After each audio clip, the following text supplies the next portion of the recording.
తెలియని స్థితిలోనే మనం కనబడుతున్నాం. సమాజం అంటే తెలియని స్థితిలోనే మనం కనబడుతున్నాం. అలాగే పరిశుద్ధాత్ముడు అంటే ఇంకా ఎరగని స్థితిలోనే మనం కనబడుతున్నాం.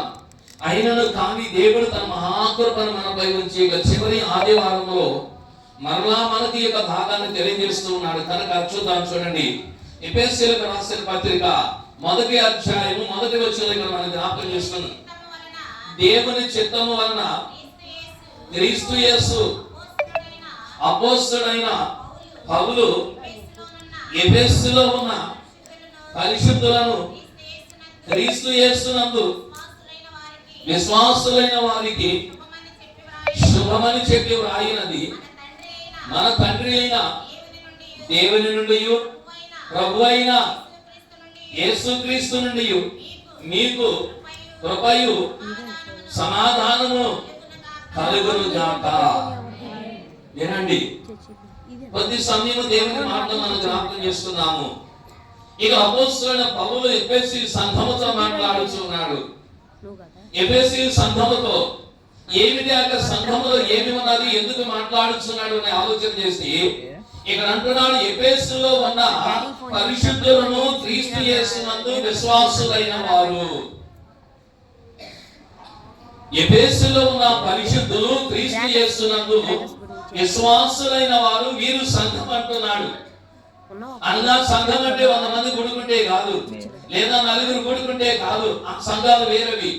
కానీ ఇక్కడ అంటున్నాడు సంఘమనగా ఏమిటి అంటే, ఒకటి పరిశుద్ధత కలిగిన వారు, రెండోది క్రీస్తు యేసునందు విశ్వాసము కలిగిన వారు అని ఇక్కడ మనకు జ్ఞాపకం చేస్తున్నాడు. కనుక వారిని సంఘం అంటున్నాడు. అయితే ఆ సంఘం అనగా అసలు ఎవరు ఎలాగో పిలువబడుతున్నారని ఆలోచన చేస్తే లేఖనాలు కొన్ని మాటలు జ్ఞాపకం చేస్తున్నాడు. అపోస్తలుల కార్యముల గ్రంథము 20వ అధ్యాయంలో 28వ వచనం కదా, దేవుడు తన స్వరక్తం ఇచ్చి సంపాదించిన జనాంగము లేక సంఘం అంటున్నాడు. దేవుడు తన స్వరక్తం ఇచ్చి సంపాదించిన తన సంఘమును పరిశుద్ధాత్మ మిమ్మును దేనియందు అధ్యక్షులుగా ఉంచెను అంటున్నాడు. చలమ్మ వినండి, ఇక్కడ అంటున్నాడు దేవుడు తన స్వరక్తం ఇచ్చి సంపాదించిన సంఘం అంటున్నాడు. సంఘం అంటే మామూలుగా కాదు, ఇక్కడ అంటున్నాడు ఆయన తన యొక్క సొంత రక్తమును ఇచ్చి ఉన్నాడు. ఎందుకని? ఆ సొంత రక్తమును ఇవ్వగలిగిన వాడే సంఘమును కట్టువాడు, ఆ సంఘమును కాయివాడు అంటున్నాడు. కనుక తన సొంత రక్తము స్వరక్తం అంటున్నాడు.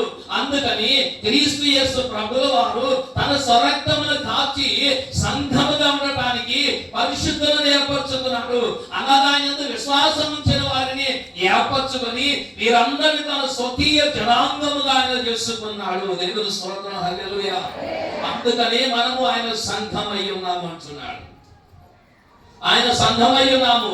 2వ భాగం అంటున్నాడు కదా, ఎఫెసీ పత్రిక 2వ అధ్యాయంలో 5వ వచనము అలాగే 7వ వచనం కూడా ఇక్కడ ఏమని మాట్లాడుతున్నాడంటే,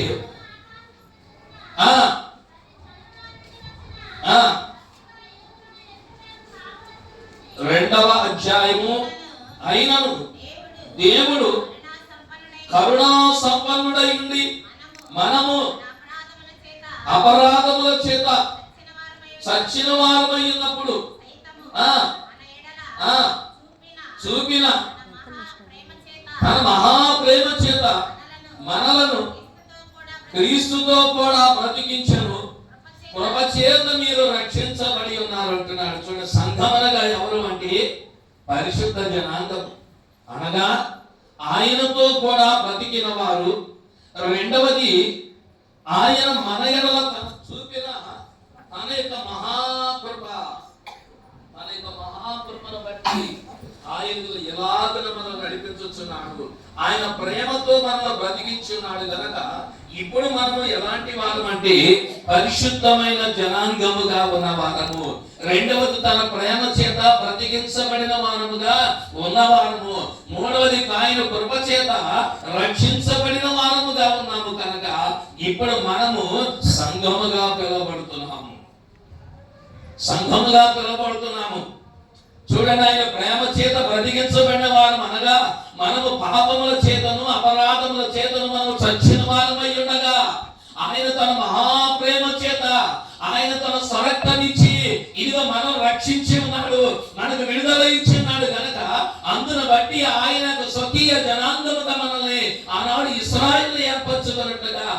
అంటున్నాడు, మనల్ని సంఘముగా ఆయన ఏర్పరచుకున్నాడు. దేవుని స్తోత్రం, హల్లెలూయా, హల్లెలూయా.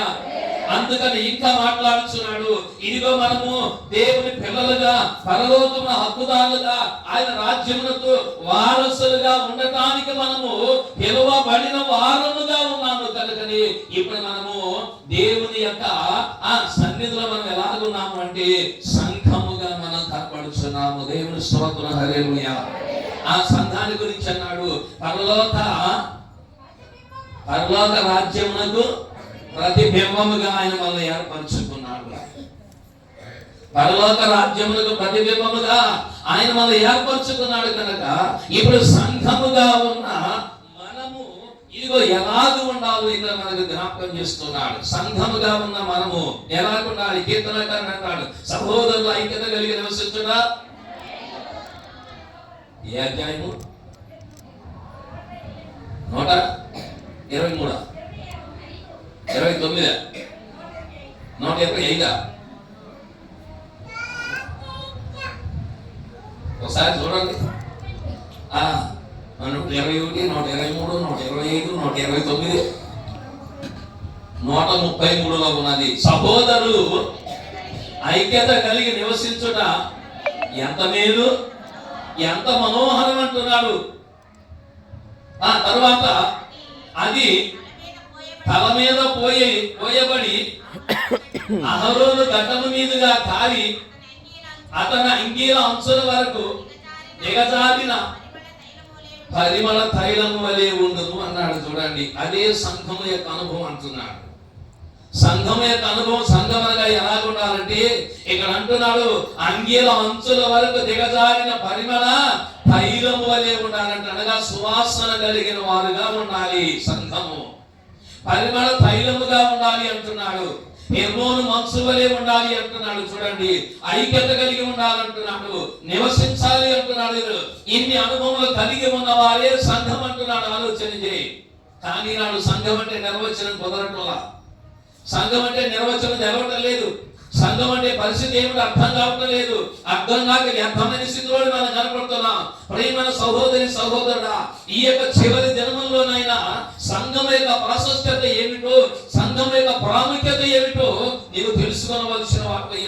అందుకని పౌలు ఎఫెసీ సంఘముతో మాట్లాడుతుంటున్నాడు, ఇదిగో ఎఫెసులో ఉన్న పరిశుద్ధులు అంటున్నాడు. అయితే పరిశుద్ధులు అంటున్నాడు కనుక ఎందుకు పరిశుద్ధులని ఇక్కడ మాట్లాడుతూ ఉన్నాడు? ఎందుకు పరిశుద్ధులని ఇక్కడ మాట్లాడుతున్నాడంటే, లేఖనాలు మనం పరిశీలన చేస్తే లేవికాండం 11వ అధ్యాయంలో 44వ వచనం అంటున్నాడు కదా, నేను పరిశుద్ధుడైన ప్రకారము మీరును పరిశుద్ధులై ఉండాలంటున్నాడు కదా. చదువుకోండి. లేవికాండం 11వ అధ్యాయం 44వ వచనం అంటున్నాడు, నేను మీ దేవుడైన యెహోవాను, నేను పరిశుద్ధుడను కనుక మీరు పరిశుద్ధులై ఉన్నట్లు మిమ్మల్ని మీరు పరిశుద్ధపరచుకోవలెను. జీవరాశులు దేని వలనను మిమ్మల్ని మీరు అపవిత్రపరచుకొనకూడదు అని ఇక్కడ జ్ఞాపకం చేస్తున్నాడు. ప్రేమైన దేవుని ఆలోచన చేయి. దేవుని వాక్యం ఎలా మాట్లాడుతున్నది, ఆయన మాటలు బట్టి ఏమైనా మాట్లాడుతున్నాడు ఇక్కడ తెలియజేస్తున్నాడు కనుక ఈ యొక్క లేవి కాండంలో ఆయన అంటున్న మాట 11వ అధ్యాయము 44వ వచనంలో, నేను మీ దేవుడని యెహోవాను, నేను పరిశుద్ధుడు కనుక మీరును పరిశుద్ధులై ఉన్నట్లు మిమ్మల్ని మీరు పరిశుద్ధపరచుకోవాలి. ఎందుకు ఎఫెసీ సంఘాన్ని పరిశుద్ధులు అంటున్నాడు అంటే, మన దేవుడని యెహోవా ఆయన పరిశుద్ధుడై ఉన్నాడు. ఆయన పరిశుద్ధుడై ఉన్నాడు. ఎలాగూ ఆయన పరిశుద్ధాత్మ వలన భూలోకములోనికి పరిశుద్ధుడుగా వచ్చి ఉన్నాడు, నీతిమంతుడుగా వచ్చి ఉన్నాడు. అలాగనే ఇంకా ఆయనలో ఏ యొక్క అపవిత్రత లేదు, పాపము లేదు, దోషము లేదు, ఇంకా ఏది కూడా లేదు.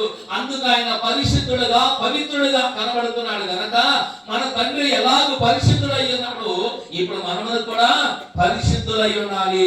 అందుకు ఏమంటున్నాడు ఎక్కడంటే, మిమ్మల్ని మీరు పరిశుద్ధపరచుకోవాలను. మిమ్మల్ని మీరు ఏం చేసుకోవాలంటున్నాడు? పరిశుద్ధపరచుకోవాలి.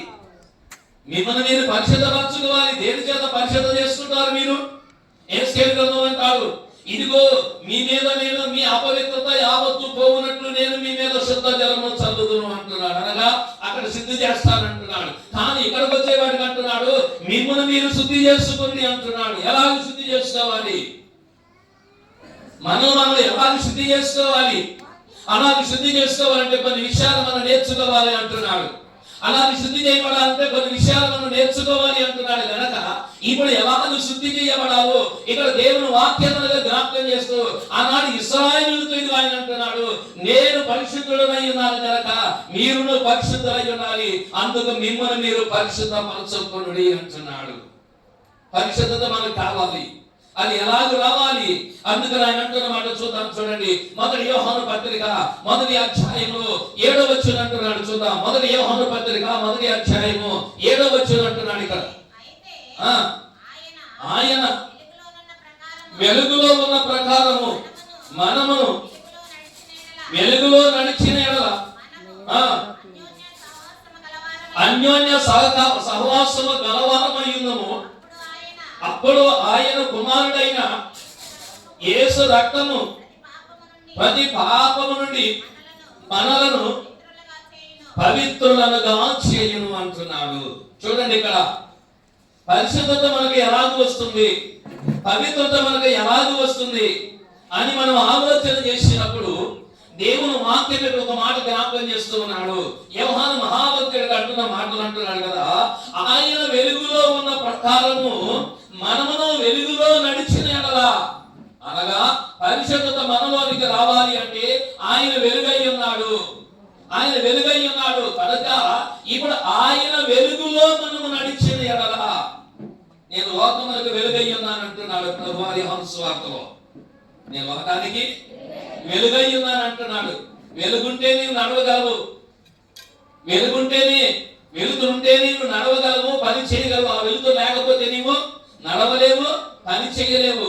అందుకని ఆత్మీయ జీవితంలో ఆయన అంటున్నాడు, నేను లోకమునకు వెలుగై ఉన్నాను కనుక ఇక్కడ అంటున్న మాట, ఇదిగో మనమును వెలుగులో నడిచిన ఎడల మనము అన్యోన్య సహవాసము కలవారమయ్యుందుము.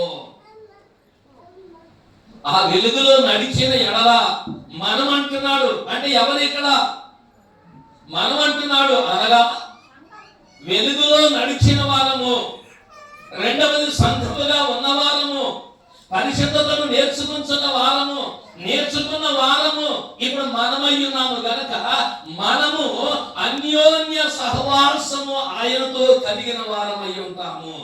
అనగా దేవునితో సహవాసము కలిగిన వారమై ఉంటాము. ఎప్పుడు? ఆ యొక్క వెలుగులో నీవు చెప్పండి, వెలుగులో మీరు నడిచినప్పుడు అంటున్నాడు. వెలుగులో నడిచినప్పుడు, ఆ వెలుగు దేవుడై ఉన్నాడు కనుక ఆ వెలుగులో నీవు నడిచినప్పుడు, అందుకు ఆ వెలుగు నీ దగ్గరకు వచ్చినది. యోహాను సువార్తలో అంటాడు, ఇదిగో ఆ వెలుగు లోకములో ప్రకాశించుతున్నది కానీ లోకము దానిని గ్రహించదు అంటున్నాడు. నిజమైన వెలుగు లోకంలో ప్రకాశించుతున్నది. ఆ నిజమైన వెలుగే దేవుడు. ఆ నిజమైన వెలుగే దేవుడు. ఆయన లోకంలో ప్రకాశించున్నాడు. ఎలాగూ వాక్యము ద్వారా, వెలుగు ద్వారా ఆయన ప్రకాశిస్తూ ఉన్నాడు. కానీ లోకము దాన్ని గ్రహించడం లేదు.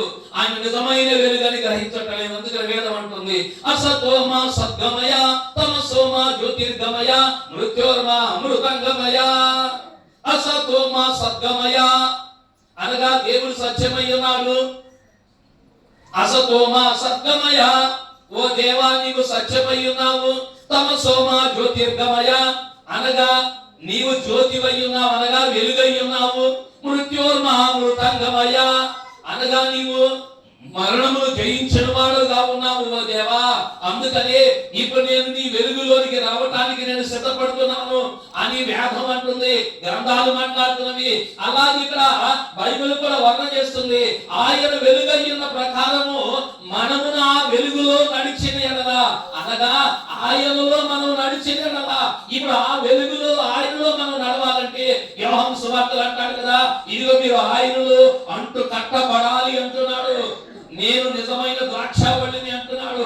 ఆ నిజమైన ద్రాక్షావళిలో నీవు అంటు కట్టబడి పడితేనే, అలా వంట కట్టబడాలంటే సమర్పణ నీకు కుదరాలి. సమర్పణ నీకు కుదరాలంటే తీర్మానం నీకు రావాలి. ఆ తీర్మానం నీకు రావాలంటే తగ్గించుకోవాలి. అది కుదరాలి అంటే ఆ వాక్యం నీలోనికి రావాలి అంటున్నాడు. ఇవన్నీ నీలోనికి వస్తేనే పరిశుద్ధాత్మ నీలోనికి వస్తాడు. అప్పుడు పరిశుద్ధత నీకు దొరుకుతుంది. అంతేగాని నీకు నేను పరిశుద్ధురాలు అనుకుంటే పరిశుద్ధత రాదు నీలోనికి. చూడండి, అందుకని దేవుని వాక్యం అంటుంది, ఇప్పుడు మనము ఆ వెలుగులో నడిచిన ఎక్కడ నడుతున్నావు నీవు? చీకట్లోనా? మనమును వెలుగులో నడిచిన ఎడలా, ఆ వెలుగులో నడవాలంటున్నాడు. అనగా దేవునిలో నడవాలి. అందుకని 119వ కీర్తనలో దావీదు అంటాడు, నీ వాక్యము నా పాదములకు దీపమును నా త్రోవలకు వెలుగై ఉన్నది. నీ వాక్యము నా పాదములకు దీపమును నా త్రోవలకు వెలుగునై ఉన్నది అంటున్నాడు. ఆ వాక్యము వెలుగులో నడవాలి. అందులో భక్తుడు అంటున్నాడు, దేవాని దివ్య వాక్యము ఇవిగా మాకు దొరికెను. హల్లెలూయా హల్లెలూయా హల్లెలూయా హల్లెలూయా హల్లెలూయా హల్లెలూయా హల్లెలూయా హల్లెలూయా. వాక్యముతో నింపితేవే, సాక్షులుగా పంపితేవే. వాక్యముతో నింపితేవే, సాక్షులుగా పంపితేవే. ఏమంటున్నాడు ఇక్కడ? రోజు చెప్పాలి పాడేళ్ళ పాట. ఈ మాటలు మనకు రాదు. చూడండి, అందుకంటే నేర్చుకోవాలి మనం. ఇక్కడ వాక్యముతో నింపితి అంటున్నాడు. ఈ వాక్యముతో నింపబడిన వారు ఎవరంటే భక్తులు. ఈ వాక్యముతో నింపబడిన వారు పరిశుద్ధులై ఉన్నారు. ఈ వాక్యముతో నింపబడిన వారు ఆత్మ కలిగిన వారు అయి ఉన్నారు. అందుకని అంటున్నాడు,